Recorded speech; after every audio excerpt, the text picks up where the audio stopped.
Selamat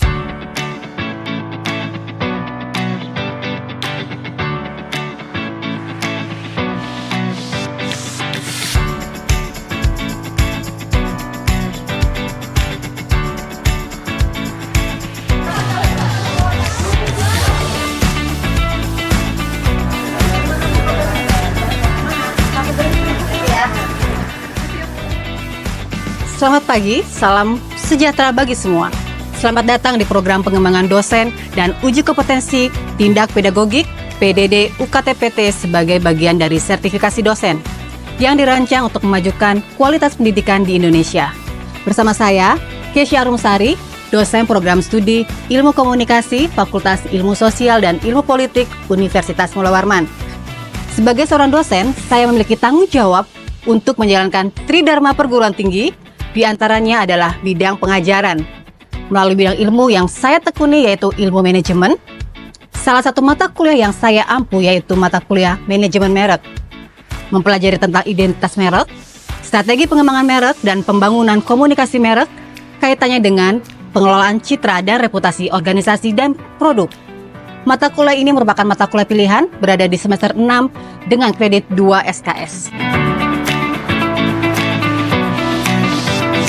Pada implementasi pengajarannya, saya mengacu pada pendekatan yang disebut DAA, yaitu Delivery, Interaction, dan Assessment. Delivery menekankan pada bagaimana saya menyampaikan materi kepada mahasiswa, yaitu melalui metode pengajaran yang inovatif untuk membuat pembelajaran lebih menarik dan efektif. Mata kuliah dibagi menjadi 14 kali pertemuan, tatap muka pembelajaran, tidak termasuk untuk ujian tengah semester dan juga ujian akhir semester. Mengacu pada capaian pembelajaran lulusan program studi yang dibebankan pada mata kuliah, yaitu berperan sebagai warga negara yang bangga dan cinta tanah air, memiliki nasionalisme serta rasa tanggung jawab pada negara dan bangsa. Kedua, menunjukkan sikap bertanggung jawab atas pekerjaan di bidang keahliannya secara mandiri. Ketiga, mampu menyelesaikan pekerjaan berlingkup luas dan menganalisis data dengan berbagai metode yang sesuai, baik yang belum maupun yang sudah baru. Mampu bekerja sama, berkomunikasi, dan berinovatif dalam pekerjaannya.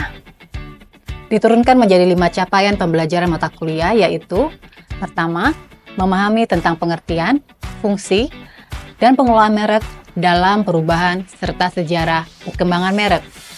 Kedua, memahami tentang arsitektur, berdasarkan janji merek, memahami dan menjelaskan tentang pengembangan merek, memahami dan menganalisis strategi pengembangan merek, produk dan merek korporat, dan memahami dan menganalisis pembangunan komunikasi merek dalam perusahaan.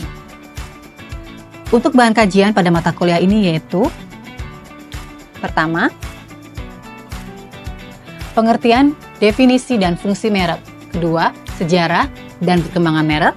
Ketiga, pengelolaan merek tradisional. Keempat, janji merek.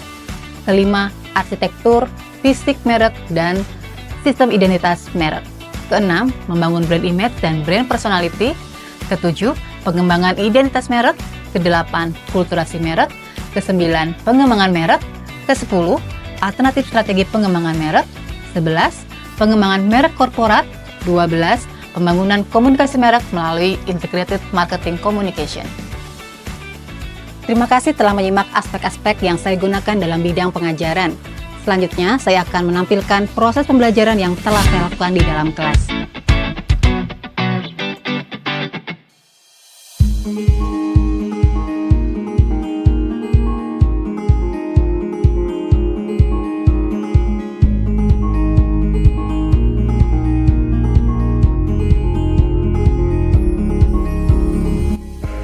Baik, Assalamualaikum warahmatullahi wabarakatuh. Sebelum kita mengawali perkuliahan ini, sebaiknya kita berdoa terlebih dahulu agar apapun yang kita akan dapatkan akan menjadi kebaikan dan bermanfaat bagi kita semua. Mohon minta tolong Mbak Usnul pimpin kita dalam doa. Baik, teman-teman, baiknya kita berdoa menurut keyakinannya masing-masing. Berdoa dipersilakan.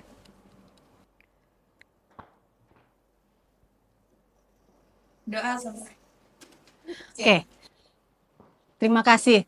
Apakah ada yang tidak hadir? Aman semua? Masuk?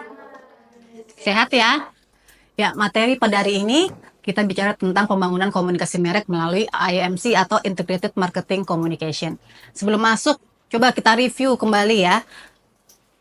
Di minggu lalu, apa materinya? Siapa yang bisa merespon? Ya, Ibu. Wah, luar biasa. Apa, Ferry? Maka nama saya Ferry Suryadi. Untuk minggu lalu kita udah belajar mengenai strategi pengembangan merek. Di mana kita mengetahui visi korporat, selanjutnya strategi merek, lalu segmentasi untuk mendapatkan konsumen yang sesuai dengan yang diharapkan oleh perusahaan. Selanjutnya, kita juga mengetahui mengenai alternatif dalam strategi pengembangan merek, yaitu perluasan merek dan co-branding. Selanjutnya, kita mengetahui kulturisasi merek korporat menuju brand-based organization, yaitu proses menanamkan nilai-nilai dan identitas merek ke dalam budaya organisasi. Seperti itu ya. Oke. Ada 3 ya materi, kemudian kita bicara tentang strategi, kemudian bagaimana visi misi korporat itu menjadi penting kita ketahui saat mengidentifikasi atau ingin merancang yang namanya pengembangan merek. Oke, kita langsung masuk saja ke materi. Teman-teman boleh disimak ya bahwa pada saat kita melakukan pengembangan komunikasi merek itu, apa saja hal-hal yang perlu kita perhatikan. Kita mulai dulu dengan ini, brainstorming dulu ya terlebih dahulu gitu ya. Teman-teman ketika ingin membeli handphone, siapa di sini yang nggak punya handphone? Semua pasti sudah tidak pernah lepas dengan yang namanya handphone. Ketika kalian memutuskan memilih handphone itu, banyak sekali merek-merek ya. Nah, itu apa sih yang menjadi pertimbangan kalian? Gimana Mbak? Boleh? Apa alasan Anda ketika ingin memutuskan melakukan pembelian untuk handphone? Sebelumnya perkenalkan nama saya Wanti, Bu. Biasanya saya kalau sebelum beli handphone, biasanya saya lihat speknya dulu sih, Bu. Spek. Kayak memorinya, kualitas kameranya, kayak gitu. Spek, kualitas kamera menjadi penting ya, apalagi anak-anak generasi zaman now. Kamera itu menjadi hal yang perlu diperhatikan ketika membeli handphone. Siapa lagi? Handphone. Oke, Mbak Betty.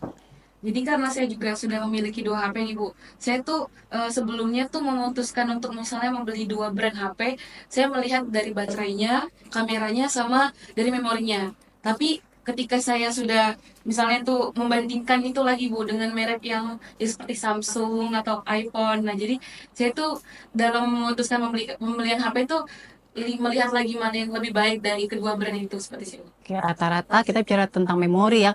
Ketika kebutuhan terhadap penggunaan gadget itu juga mempengaruhi kapasitas handphone itu sendiri gitu ya. Oke, ada 2 pendapat dari temannya ketika melakukan keputusan pembelian terhadap handphone. Tadi bicara tentang fiturnya kamera, kemudian juga tentang memori. Sudah 2 handphone gitu ya, tapi dia juga tetap mempertimbangkan yang namanya memori. Nah, itu hal-hal yang perlu kemudian menjadi perhatian seorang pengembang merek gitu ya. Ketika walaupun nanti kita intinya ingin mengkomunikasikan merek itu, kita butuh atau perlu mengetahui yang namanya perilaku audiens atau perilaku pengguna. Padahal hanya pada pemilihan handphone. Contoh lagi misalnya ketika kalian, nah kemarin Lebaran, ya. Lebaran, baju Lebaran itu kalian beli apa enggak? Pada setiap tahun tuh ya Lebaran. Beli pasti, wajib hukumnya. Kenapa gitu ya? Nah, apa kemudian yang kemudian menjadi faktor kalian akhirnya memutuskan melakukan pembelian yang warnanya pastel? Kalau tahun ini apa nih? Shimmer. Ya, apakah kemudian kalian memutuskan membeli baju yang shimmer? Enggak, kenapa? Kan gitu ya. Nah, coba boleh ada pendapat keputusan Anda ketika melakukan baju Lebaran. Coba, Nada, silakan. Nada. Kalau saya pribadi sih Bu, kemarin pas di baju lebaran saya pastikan bajunya tidak panas. Tidak panas. Oke, itu gak gerah karena Tidak kalau panas. kita ada banyak kegiatan Bu, jadi jangan sampai gerah gitu. Berapa rumah yang kamu datangi? Luar biasa ya. Jadi bahan yang nggak panas itu yang gimana sih? Sepengetahuanmu? Pokoknya dia nggak tebel-tebel banget, Nggak tebel. rawang juga sih. Oke, apalagi Samarinda panas gitu ya, bahan. Oke, selain bahan apa lagi? Siapa? Saya Bu. Silakan. Kalau saya itu sebelum membeli baju lebaran yang saya putuskan itu pertama budget Bu. Budget, Ya, oke. jadi misalnya saya mau beli baju yang harganya berapa, misalnya di bawah 500 misalnya. Terus yang kedua model bajunya yang gimana. Biasanya itu kan setiap tahun itu selalu ada masa-masanya modelnya yang gimana. Dan saya mencoba cari model baju yang belum pernah kami dicoba. Saya jauhi Supaya beda gitu ya. berbeda. Terus saya putuskan juga online apa offline. Biasanya tuh karena sekarang zaman e-commerce, jadi saya pilih yang online karena lebih murah. Gitu. E-commerce lebih murah ya. Kita bicara tentang budget ya. Dia punya alokasi anggaran untuk membelikan baju lebaran misalnya adalah kurang dari 200.000. Berarti itu ada bicara tentang segmentasi. Baju itu pun juga memiliki segmentasi. Oke, ini standarnya menengah ke bawah. Nah, dia sudah punya nih segmen tertentu dan kemudian itu menjadi sasaran si pembeli gitu ya ketika melakukan pembelian. Kemudian tadi bicara tentang di mana dia melakukan pembelian, apakah offline atau yang online. Dikatakan bahwa berdasarkan pengalamannya yang online itu lebih murah, gitu ya, lebih murah dan kemudian itu menjadi sebuah kebiasaan orang-orang ketika melakukan pembelian terhadap produk-produk fashion. Nah, dua hal yang berbeda kemudian muncul gitu ya, walaupun sama-sama itu handphone itu kebutuhan yang bagaimana buat kita gitu kan ya. Apakah menjadi kebutuhan pokok gitu dan kemudian itu akan menjadi tahap-tahap sebuah brand ya yang perlu dipikirkan untuk mengkomunikasikan brand tersebut. Caranya bagaimana, salurannya bagaimana? Kemarin bicara tentang tahapan-tahapan brand ya, tahapan brand apakah sampai kepada top of mind gitu ya brand kita, akhirnya semua kita tahunya bahwa brand itu ya A gitu ya, karena sudah pada level atau tahapan yang namanya top of mind. Di sini kita bicara tentang bagaimana proses brand itu berlaku gitu ya. 5 tahapan ini ada namanya awareness, consideration, purchase, retention, dan advokasi. Pada tahap awareness di sini, itu yang bagaimana? Biasanya ketika kita baru yang namanya sadar terhadap brand tersebut. Sadar, oh merek A ini fungsinya untuk menghilangkan jerawat. Hanya sebatas tahu, aware. Dan itu akhirnya membuat kita merasa apakah ini sudah dibutuhkan atau belum. Atau hanya sebatas keinginan, butuh dan keinginan. Akhirnya kita aware. Kemudian pada consideration itu pada sudah tahap adalah namanya memilih, melakukan pertimbangan. Beli apa tidak? Tekannya. Walaupun tadi dia sudah memetakan, oke, saya memilih barang yang di bawah 200.000. Tapi dia masih melakukan yang namanya pemilihan yang mana ya? Dengan bahan pun seperti itu. Walaupun dia tahu, pastikan bahwa bahannya ingin yang lebih tidak panas gitu, tapi dia akan tetap melakukan namanya pemilihan. Brand yang mana? Apakah ada brand tertentu yang mungkin sudah dalam persepsi kita bahannya nggak panas, ada nggak ya kira-kira brand yang nggak panas baju? Oke, apa Mbak?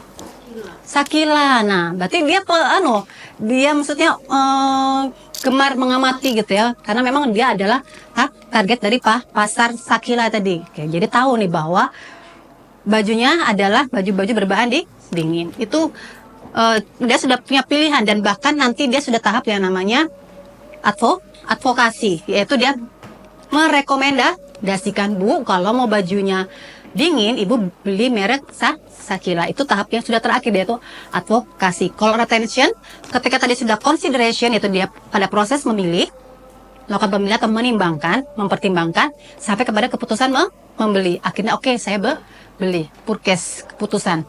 Dan kemudian retention ketika dia akan melakukan pembelian ulang. Oh, kok nyaman ya? Oke, saya mau seragam nih di lebaran nanti. Akan seragam, akan belikan orang tua, adik, kakaknya. Itu pembelian ulang karena dia sudah merasa oke, deal dengan brand tersebut.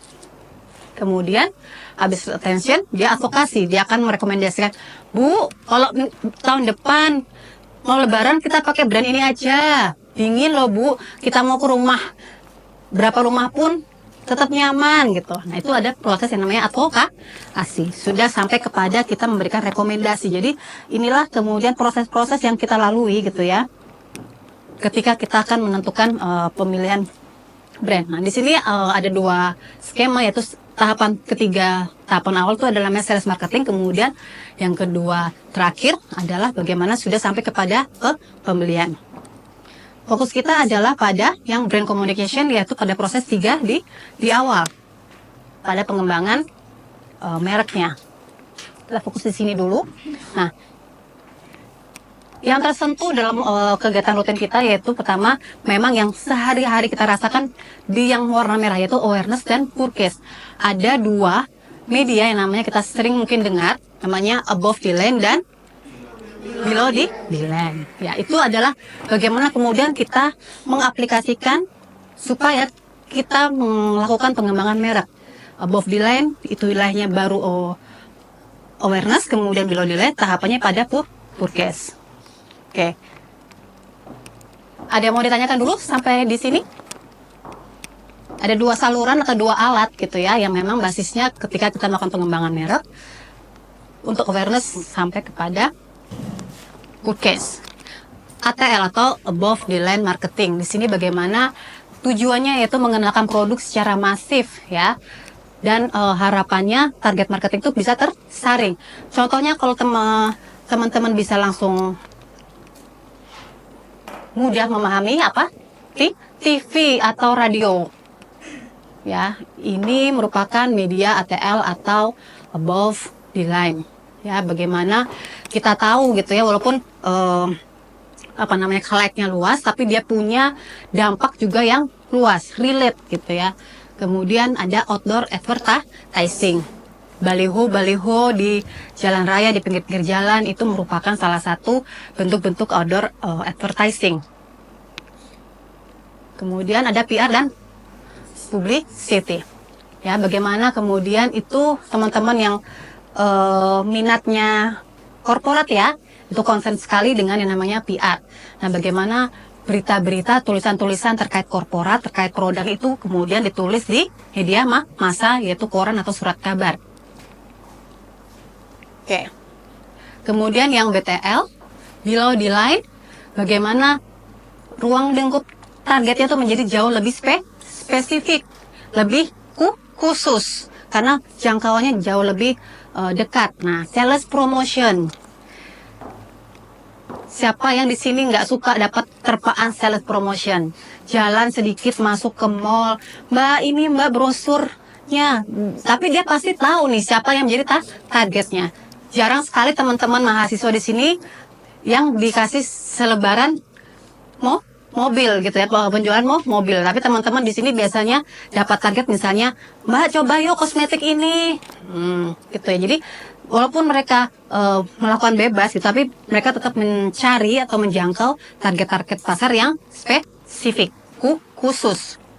Sales promotion seperti ini atau biasanya berupa misalnya pembelian 10 gratis 1, atau mungkin diskon 30% dan lain-lain, atau hal-hal yang memang berbau atau berhubungan dengan promosi ini, dan medianya bisa berupa banner ya, biasa ditaruh di sebelah kios ataupun di toko-toko offline. Itu adalah sales promotion. Kemudian direct marketing yang hubungnya ketika kita secara langsung melihat, biasanya ketika di pameran ada SPG yang menawarkan, bahkan tadi meminta kita untuk mencoba. Itu namanya direct marketing.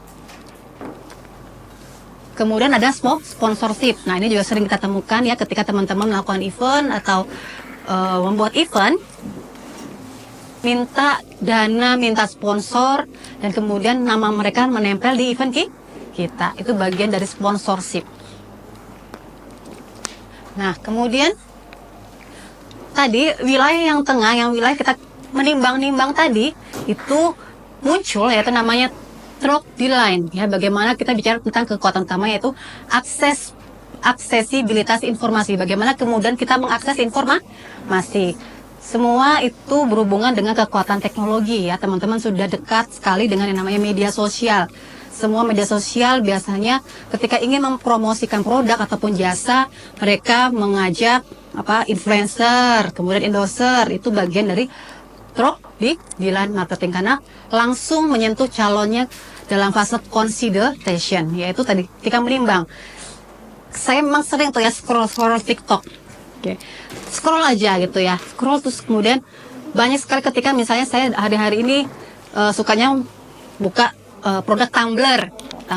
Pasti tiba-tiba muncul tuh merek-merek tumbler. Dan akhirnya apa? Kita memutuskan atau menimbang-nimbang membeli yang mana melalui Crocodile. Ya, tadi contohnya ketika mungkin digunakan oleh influencer, mereka bilang ini bagus loh, ini tahan panas 24 jam misalnya kayak gitu. Itu akibat dipengaruhi oleh influencer yang muncul di Crocodile. Oke, kemudian tadi key opinion leader tadi ya, kita bicara tentang influencer atau mereka-mereka yang memang mudah mempengaruhi. Kemudian online advertising ya, bagaimana itu juga ingin mengutamakan namanya membangun awareness ya ketika mereka memanfaatkan online advertising. Nah, kemudian CEO yaitu search engine optimizer, bagaimana ketika kalian membuat konten posisi utamanya adalah di atas ketika kita pengguna tuh mengklik brand kalian, atau posisinya di atas, itu fungsi dari si CEO. Oke, jadi di sini mungkin gitu ya, saya sedikit menyampaikan bahwa gambaran-gambaran dari alat-alat DTL maupun ATL ini saya coba kasih contoh ya teman-teman. Di sini saya sudah ada produksi. Nanti teman-teman boleh menyimpulkan kira-kira video yang akan saya tayangkan ini berada di media yang mana. Oke, simak cuma 3 menit, boleh disimak terlebih dahulu. Nanti teman-teman bisa tentukan wilayah apakah video ini above the line atau stroke the line atau below the line. Berhubung 2 minggu ke depan kita akan UAS ya, teman-teman sudah tahu penyampaian dari awal saya menyampaikan bahwa UASnya adalah bentuknya adalah portofolio. Teman-teman akan membuat project ya, project based learning portfolio, bagaimana nanti teman-teman merancang sebuah brand, kemudian nanti mengidentifikasi komunikasi IMC-nya yang bagaimana. Sudah deg-degan ya dengan UASnya ya. Ya, portfolio nanti bisa dibagi 2-3 orang. Boleh ini selagi saya mencari videonya, boleh saling berkoordinasi 2-3 orang untuk tugas nanti ini dulu, baru nanti di UASnya. Silakan boleh dikoordinasi 2-3 orang. Mana ini? Nanti kita bikin bagi waktu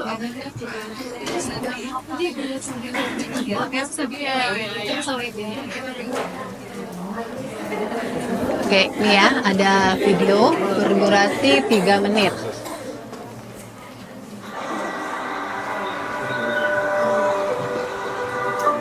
Setiap orang berhak untuk memilih dalam hidupnya.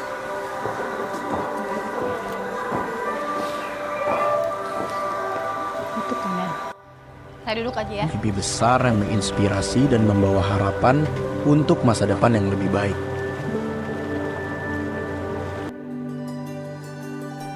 Beasiswa Kaltim Tuntas menjadi kenyataan. Sebuah peluang emas untuk mengejar mimpi. Dengan percaya diri yang tumbuh, memasuki dunia baru, belajar dengan giat, menantang diri sendiri, dan menemukan potensi yang sebelumnya tidak pernah terpikirkan. Bersama-sama, mari bangkit dari rasa takut dan membawa generasi yang penuh percaya diri, karena setiap mimpi layak dikejar dan setiap orang berhak mewujudkannya. Saya bangga menjadi bagian dari penerima beasiswa Kaltim Tuntas. Selain dituntut untuk bagus dalam hal akademik, saya juga dituntut untuk lebih aktif lagi dalam kegiatan-kegiatan di luar perkuliahan, seperti misalkan saya mengikuti himpunan. Oleh karena itu, saya ingin mengajak teman-teman semua untuk bergabung dan menjadi bagian dari beasiswa Kaltim Tuntas. I'm Franky Ronaldo, and I'm so proud to be worthy of beasiswa Kaltim Tuntas. Oke, ya. Jadi ini merupakan video konten yang memang diproduksi oleh Diskominfo bersama tim kami. Jadi ini ditempatkannya di mana? Ditempatkan di Instagram. Ya, apa kira-kira produk atau ini produk atau apa nih? produk gitu ya, produk bahwa dihasilkan oleh Dinas Pendidikan, ada beasiswa Kaltim tuh tuntas. Nah, itu juga bentuk yang namanya ketika kita membangun merek ya. Merek itu bukan hanya produk, tapi kita bicara tentang reputasi, citra, dan itu juga harus dibangun melalui sebuah media. Oke, coba masuk yang mana? ATL, BTL, atau TTL? ATL kenapa? TTL kenapa? Yang ATL? Apa Mbak ATL tadi ada 3 ya? Iya, ATL itu kebun nilai. Siap. Dia itu turunannya adalah menyebarkan awareness kepada orang lain. Jadi saya rasa iklan ini itu masuk ke dalam awareness karena dia berusaha memperkenalkan beasiswa Kaltim Tuntas untuk masyarakat yang lain. Oke, terima kasih pendapatnya. Yang TTL? Truk di line. Ya, tadi bagaimana kemudian kita jelas ada sosok gitu ya yang kemudian bisa mempengaruhi, dan kemudian medianya pun jelas adalah media-media yang sangat dekat dengan teknologi, dan kedekatan itu bisa langsung kita bicara memilih pilihan yang mana ya kira-kira yang akan kita lakukan atau kita ambil keputusan. Yang TTL? Saya Bu, Ya, ke TTL. Kenapa Mbak? saya memilih TTL karena di dalam video itu juga dia nge-shoot ada di situ talentnya membuka HP, dan itu di webnya beasiswa Kaltim Tuntas, yang dimana dari media sosial maupun juga dari web, yang dimana itu bisa membuat semua mahasiswa tuh bisa mendaftar ataupun membaca tuh juknisnya gitu loh. Jadi tanpa harus dia bertanya-tanya dari word of mouth gitu dari teman-teman yang secara offline, tapi dia bisa dapat informasi itu melalui media, salah satu dari webnya BKT sendiri. Oke, siap. Jadi bagaimana informasi pun juga lebih jelas dan akhirnya mempengaruhi, dan ada talentnya yang itu di situ adalah bagaimana pengalaman langsung dari si talent gitu ya. Nah, oke. Terima kasih. Oke. Mungkin sepertinya sudah cukup ya untuk pertemuan hari ini. Jadi bagaimana kemudian kita bicara tentang media, dari media berbagai macam media tadi, banyaknya media tadi, nggak ada media yang terbaik. Tapi bagaimana semua tergantung dengan strategi yang kita gunakan. Karena masing-masing media punya karakteristik yang berbeda-beda, punya kelebihan tersendiri, punya kekurangan tersendiri. Jadi bagaimana kita mampu menciptakan strategi tadi untuk menjangkau audiens yang tepat, segmentasi yang tepat ketika kita menyusun atau menciptakan strategi pemasaran. Oke, tadi ketika saya sudah menyampaikan bahwa ada tugas ya untuk minggu depan, terakhir, tadi 2-3 orang ya, bagaimana kemudian nanti teman-teman boleh pilih salah satu brand, boleh produk ataupun jasa yang kemudian kalian harus identifikasi mereka menggunakan pemasaran apa saja. Ya, di sini saya sudah nanti share gitu ya.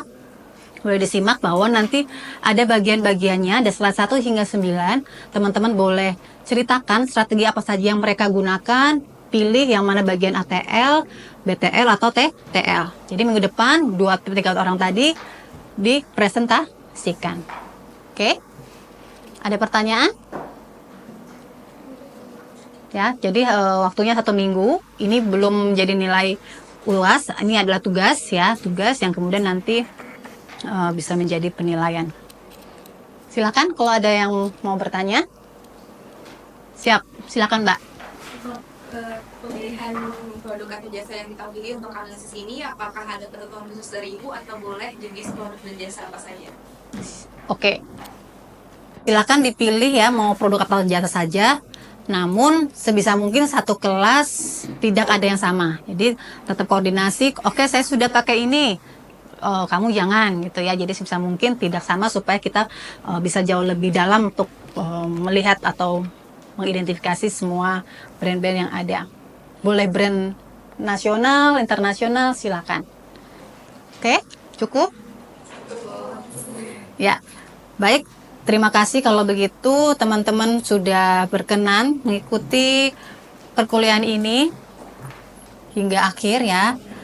Kita akan ketemu lagi di minggu depan.